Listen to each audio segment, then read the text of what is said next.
In this episode, we are going to talk about questions your child or your children have. Have you ever been asked a question by your child and you have absolutely no idea how to answer it? Sometimes their questions come at really random times, and sometimes you can anticipate them at, bedtime.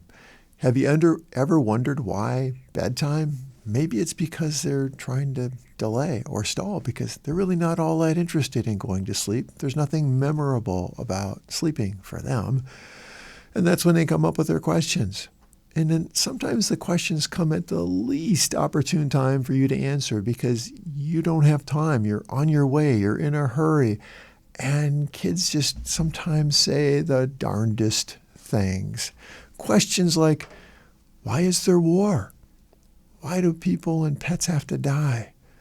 Why do some people hate one another? Why are some people so mean? Why are some people healthy and others sick? Why do we have to go to school? Why do we have to take baths? Where do babies come from? If you've been asked questions like these, I think you'll find some of the tips in this episode helpful. As parents, we can get caught up in the fix-it mode of parenting. Our kids have needs, we meet them. They have questions, we answer them. And it's really fun and rewarding to be able to explain things to your kids when you know the answer. But when you don't know the answer, it's not so much fun. And sometimes our kids can have an endless list of questions, and you have no idea how to answer or even where to start to look for them. So you might be tempted to ask them, why do you ask? And sometimes kids know, and they can connect the dots that led to their questions.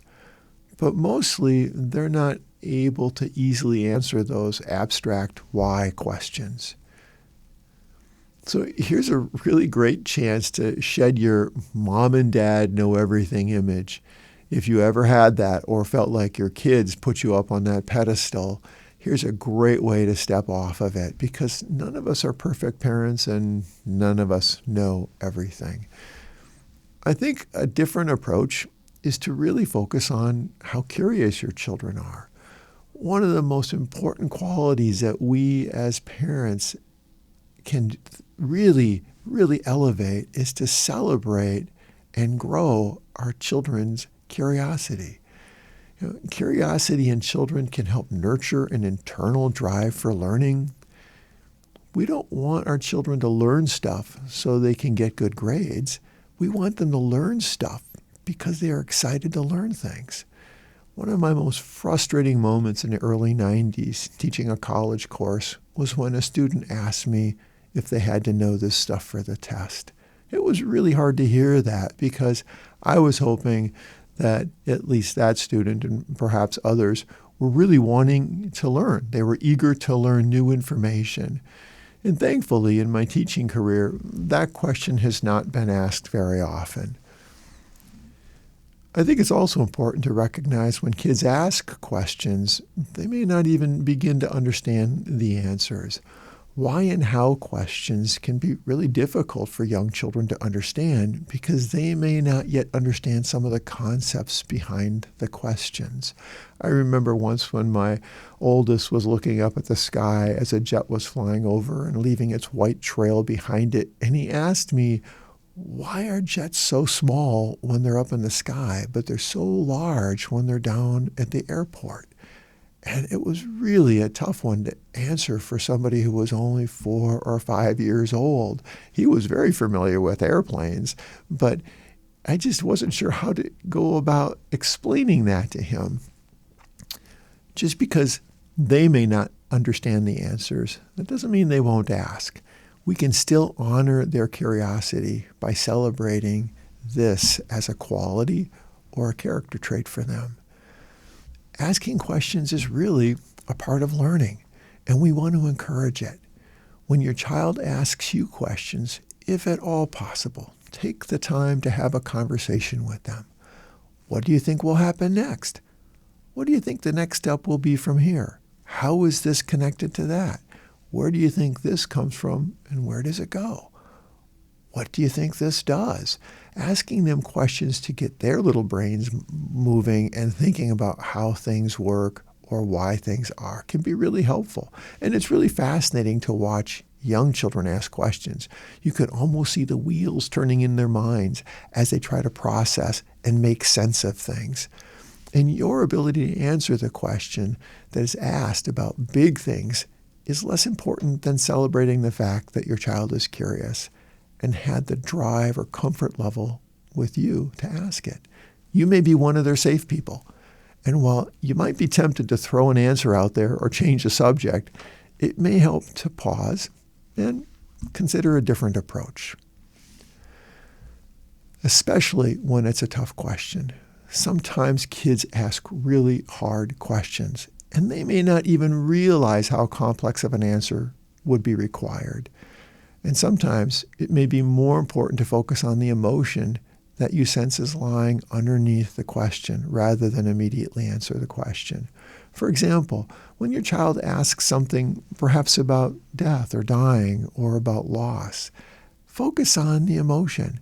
You seem really sad about this. I'm wondering if you miss your friend, your grandpa, your pet, whatever the thing is that you think may have prompted that. Help the child understand the feelings that are perhaps causing or triggering the questions they're asking. And another strategy is to create a really great question book. Just get a notepad or a spiral binder. And when your child asks you really good and sometimes hard questions, be excited about it. Have that notebook handy. Write down your child's question in the really great question book and let them know you'll be doing some digging to find the answer. You can say, oh my gosh, that is a really great question. Let's write that down in the question book. It's right here. And you show them you're writing it down. If your child's old enough, they can write it down. And then sometimes you can look up the answer together. You could go to the library. You could Google it. Sometimes you can brainstorm or problem solve that if you don't know the answer, who do you think might? Would a police officer know the answer? Would the teacher know the answer? Would somebody in that profession know the answer? Where would you start to begin to look for the answer to that really good question? And it's a really great way to engage your child, to honor the question, and to show them that you're just not throwing some answers out in the air.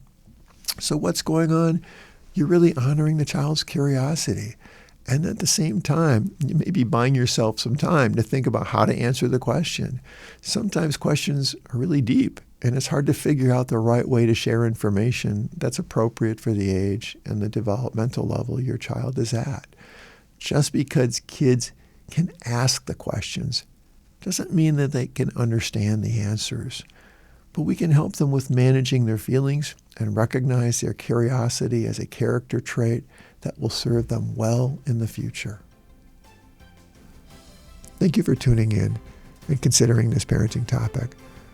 I hope that this information added to your growing toolbox for parenting your child or children. Please consider exploring other topics in this series. Remember, no one parenting tool can do everything. We need many tools to become the best parents for our children. Your children's future depends on you and the time and effort you invest in them today.